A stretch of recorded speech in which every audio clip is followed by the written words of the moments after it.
langsung saja ya. Baik. Jadi ini adalah garis besar dari pokok pembicaraan kita pada hari ini terkait dengan resistensi antimikroba atau kita sering sebut sebagai AMR. Mungkin ada pendahuluan, faktor risiko, mitigasi risiko, serta kesimpulan dan penutup.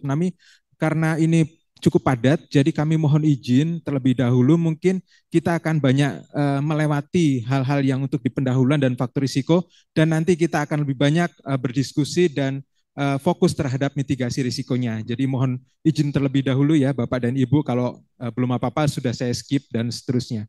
Baik, lanjut. Ini karena waktu juga. Nah, ini adalah definisi dari antimicrobial resistant atau AMR. Sebetulnya tadi definisinya sudah disampaikan ya Bapak dan Ibu oleh Ibu Direktur Standarisasi Pangan Olahan, Ibu Dwiana. Mungkin bahasa yang lain yang bisa dimengerti adalah Bapak dan Ibu pernah mendengar istilah superbug? Bug itu serangga, super itu ya super gitu. Jadi kalau misalnya kita ini tahun ini pertengahan itu ada film, sebentar lagi kita kehadiran film Superman yang sudah versi keberapa. Superman kan harusnya kan sudah ada di beberapa generasi ya. Generasi Bapak Ibu, generasi saya, generasi adik-adik ini, dan generasi anak saya nanti. Nah, Superman adalah manusia yang memiliki kekuatan super. Nah, kalau superbug ini juga sama. Dia memiliki kekuatan super. Supernya itu apa? Yaitu dia bisa tahan terhadap pengobatan atau kita istilahnya itu adalah dosis terapi dari antibiotik sehingga dia tetap hidup, tidak mati. Nah, kekuatan super ini yang justru malah apa itu namanya menguntungkan bagi mikroba, tapi sangat-sangat berdampak bagi kita semua. Karena banyak badan-badan dunia ini sudah memprediksi kalau misalnya hal ini terjadi, ini nanti ke depannya bisa membawa bala bencana untuk kita semua. Diprediksi saja di Eropa mungkin sudah sekitar 20.000 kematian per tahun terjadi. Secara global itu sampai 700.000 kematian dan masih bisa meningkat angka ini. Nah, oleh karena itu AMR ini cukup penting untuk kita perhatikan karena tidak hanya berdampak pada manusia, tapi juga hewan dan lingkungan. Oleh karena itu mitigasinya itu terdiri dari sektor-sektor terkait itu yang kita sebut selanjutnya dengan istilah One Health, ya, kesehatan bersatu atau apa namanya. One Health ini adalah istilah internasional. Lanjut.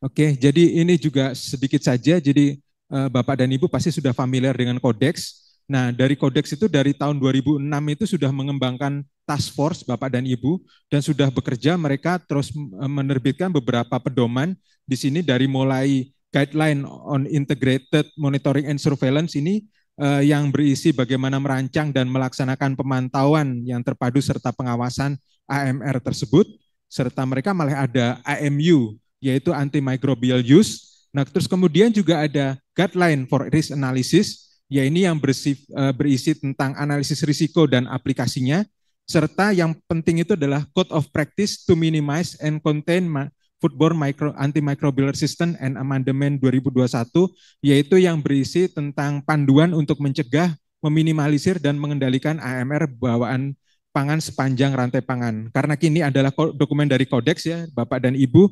Jadi pencegahannya itu kalau mereka itu dari hulu sampai hilir. Tadi kan Ibu Dwiana sudah menyampaikan bahwa isu AMR ini beratnya di hulu, tapi tidak menutup kemungkinan dia akan mengalir sampai hilir. Nah, oleh karena itu kita perlu mengawal tidak terjadi potensi kontaminasi yang bisa sampai kepada hilir. Lanjut. Nah, ini adalah beberapa regulasi yang kita miliki.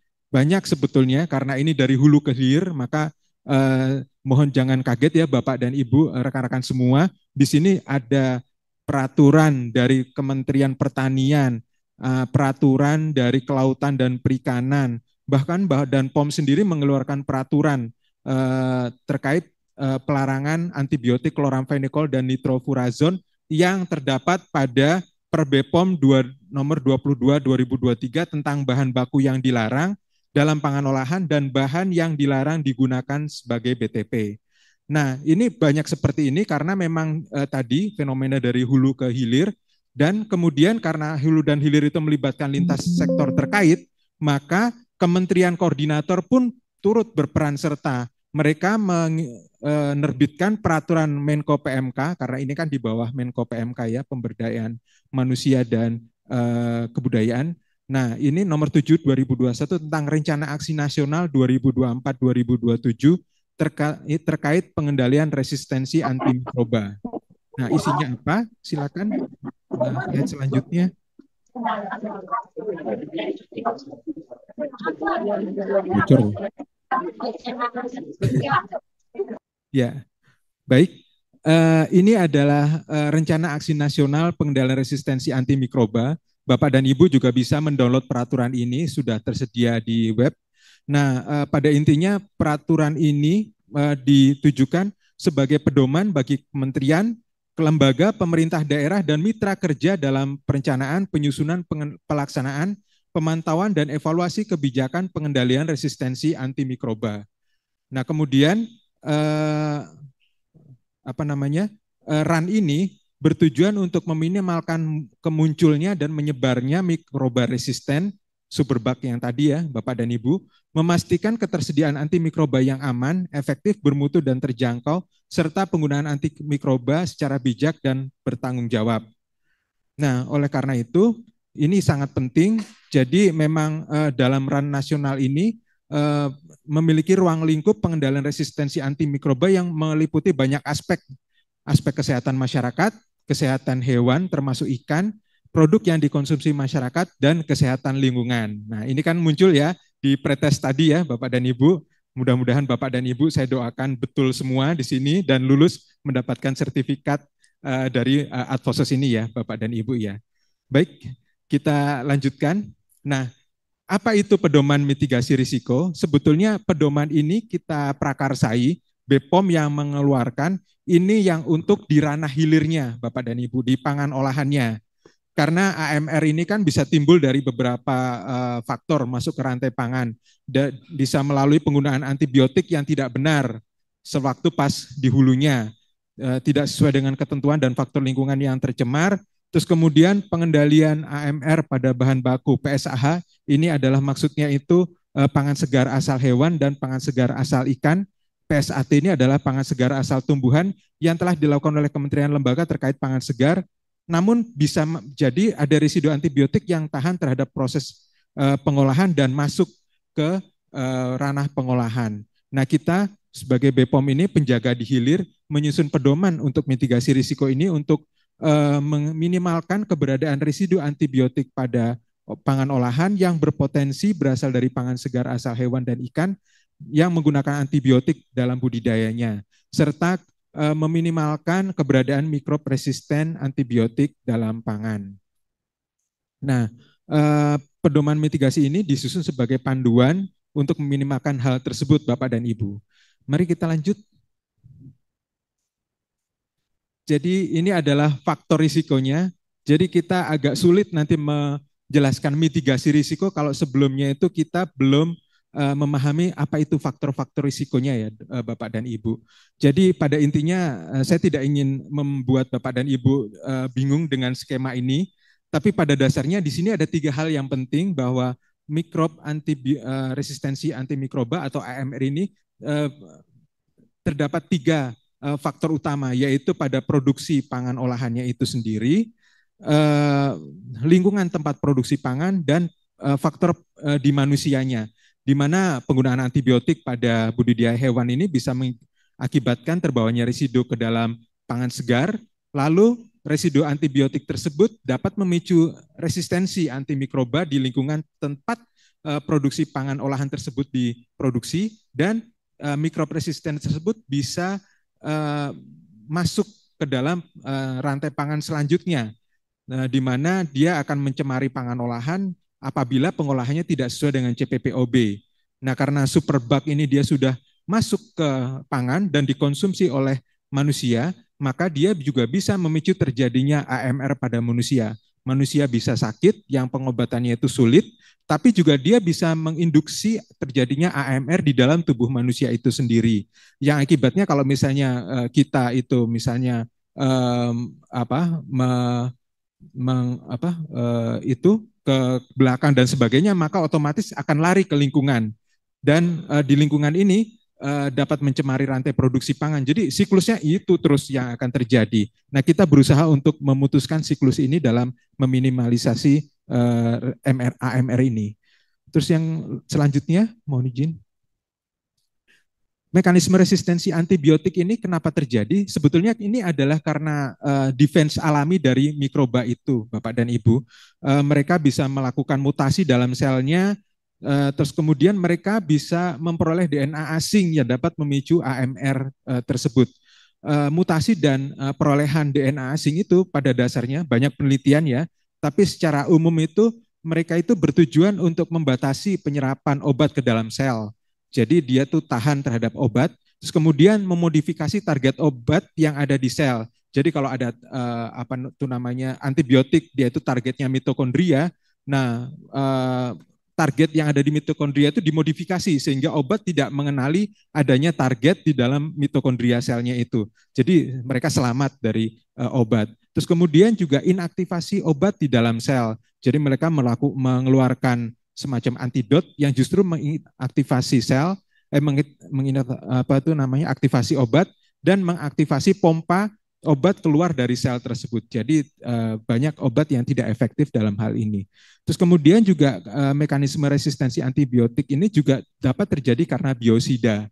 Nah, biosida ini dapat menyebabkan stres selektif yang mendukung mikroba dalam mengekspresikan mekanisme resistensi dan penyebarannya, dan terjadi jika konsentrasi yang digunakan dan waktu kontak dengan objek tidak mencapai efektivitas disinfeksi. Jadi pada dasarnya sama ya Bapak dan Ibu dengan antibiotik. Kalau antibiotik kan dokter selalu berpesan selalu dihabiskan ya Bapak dan Ibu. Karena kalau misalnya tidak dihabiskan, maka akan memicu terjadinya resistensi antibiotik. Nah ini sama dengan biosida. Lanjut. Hal tersebut merupakan pengendalian AMR itu tidak hanya soal obat saja, tapi juga sanitasi. Nah, keberadaan residu antibiotik ini juga sebetulnya ada sebetulnya Bapak dan Ibu di pangan kita karena ada berdasarkan beberapa data penolakan dari organisasi atau negara-negara tujuan ekspor kita di sini. Kita punya data dari Amerika, dari Eropa itu sering terjadi kasus penolakan ekspor. Demikian pula dengan berdasarkan kajian-kajian penelitian. Di sini sudah ada banyak penelitian baik di Jogja, di Bogor, dan Tanjung Priuk yang menemukan beberapa produk pangan segar kita itu mengandung residu antibiotik. Mungkin lanjut saja, Mbak. Baik, jadi ini adalah golongan antibiotik yang umum berpotensi menimbulkan AMR. Jadi antibiotik yang ini digunakan dalam terapi pengobatan ikan atau hewan pada tahapan budidaya. Nah, seharusnya penggunaan antibiotik ini sudah ada peraturannya. Nah, peraturan ini dibuat untuk mengurangi potensi AMR tersebut. Contoh golongan antibiotiknya di sini adalah tetrasiklin, makrolida, kloroquinolon, sulfonamid, beta-laktam, aminoglikosida, polipeptida, dan kloramfenikol. Nah, seharusnya penggunaan golongan antibiotik ini tidak diberikan secara sembarangan, namun harus di bawah pengawasan dari dokter hewan. Nah, oleh karena itu masih banyak penggunaan yang masih salah di sini yang bisa meningkatkan potensi dari resistensi antimikroba tersebut. Lanjut. Nah, ini adalah mitigasi risikonya ya, Bapak dan Ibu semua. Jadi prinsip pengendalian risiko AMR ini sebetulnya sudah tertera di dokumen dari Kodeks yang tadi sudah disampaikan. Mereka menyatakan bahwa terdapat beberapa prinsipnya cukup banyak, Bapak dan Ibu, tapi dikelompokkan di dalam 5 prinsip utama, yaitu prinsip umum manajemen risiko resistensi antimikrob, prinsip dalam mencegah infeksi dan mengurangi pemakaian antimikrob, prinsip umum penggunaan antimikrob yang bertanggung jawab dan bijak, prinsip dalam penggunaan antimikrob dalam kondisi tertentu, dan prinsip dalam surveillance AMR dan penggunaan antimikrob. Nah, kemudian juga di dokumen yang lain disebutkan bahwa faktor-faktor lain yang dapat dipertimbangkan adalah penggunaan antimikrob pada manusia, hewan, ternak, dan lahan pertanian, serta transmisi patogen dan gen resisten antar manusia, hewan ternak, tumbuhan, dan lingkungan. Jadi transfer gen ini saat ini menjadi banyak topik penelitian Bapak dan Ibu karena itu tadi sel itu bisa memperoleh gen resisten itu dari lingkungannya. Jadi lingkungan yang penuh dengan gen-gen resisten antimikrob ini juga bisa memicu terjadinya AMR di bakteri-bakteri patogen yang nantinya itu kalau tidak hati-hati bisa masuk ke dalam rantai pangan kita. Jadi lanjut. Baik. Jadi ini adalah mitigasi risiko terkait dengan residu antibiotik dalam pangan olahan di sini. Jadi di sini karena ini dari hulu ke hilir ya, mungkin dari mitigasi ini yang perlu kita juga cermati bersama ini adalah dari hulunya. Dari hulunya sedianya itu good farming practices itu harus diterapkan di sini. Karena di sini ada penggunaan obat-obat yang ditujukan untuk tadi terapi dari hewan, di mana penggunaan obat keras ini, terutama antibiotik ini harus di bawah pengawasan dokter hewan. Nah, semua obat-obatan yang digunakan pada hewan ternak harus diregistrasi sesuai dengan ketentuan yang saat ini ada di Kementerian Pertanian.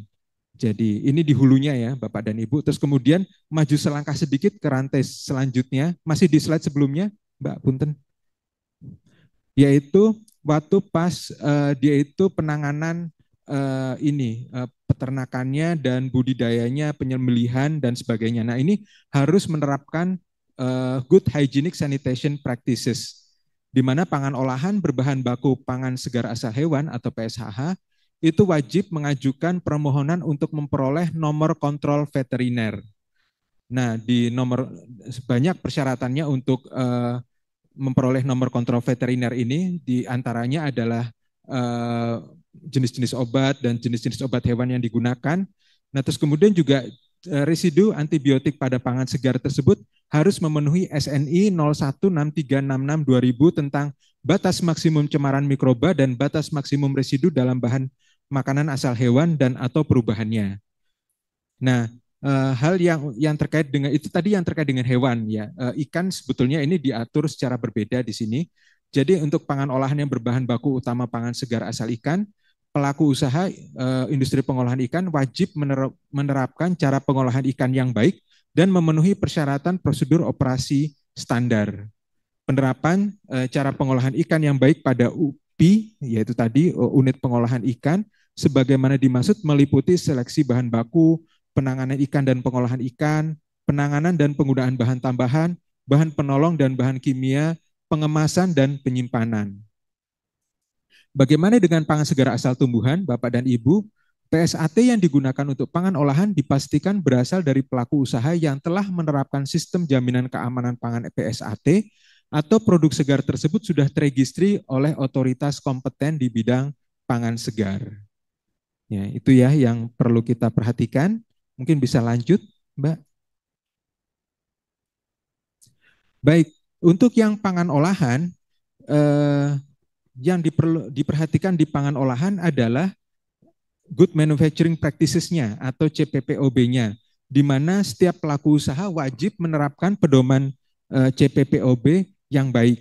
Sedangkan untuk industri rumah tangga, kita sudah tahu ya, ada CPPOB untuk IRT, di sini yang sudah ada peraturannya. Namun hal yang menjadi perhatian dalam penerapan CPPOB tersebut adalah penerimaan bahan baku. Kita harus memastikan bahwa bahan baku pangan segar tersebut itu sudah memiliki NKV. Kalau misalnya untuk hewan ya Bapak dan Ibu, kalau misalnya ikan berarti berasal dari produsen yang telah menerapkan jaminan mutu dan keamanan sesuai yang telah dijelaskan sebelumnya. Terus kemudian evaluasi pemasok bahan baku. Ini hal yang cukup penting. Apabila mereka itu ternyata belum memiliki NKV, maka Bapak dan Ibu bisa mengganti supplier itu dengan supplier lain yang telah menerapkan jaminan mutu tersebut. Terus kemudian pemasakan. Nah, pemasakan ini perlu diperhatikan Bapak dan Ibu karena beberapa jenis antibiotik itu dia itu strukturnya bisa pecah dengan adanya pemasakan tersebut. Terus kemudian juga penggunaan bahan tambahan pangan, serta pelatihan personel. Ini cukup penting karena ini bagian dari kita mengedukasi personel-personel kita akan keberadaan ancaman dari AMR ini dari sisi pengaturan residu antimikrobnya.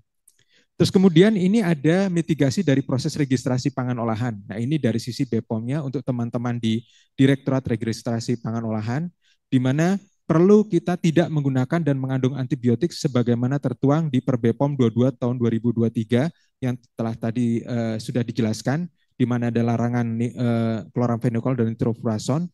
Nah, kemudian juga apabila menggunakan BTP dipastikan bahwa kadar dari BTP tersebut itu dipastikan sesuai. Terus kemudian dengan ketentuan peraturan terkait BTP yang dibuktikan dengan Certificate of Analysis dari laboratorium yang terakreditasi atau laboratorium yang ditunjuk pemerintah.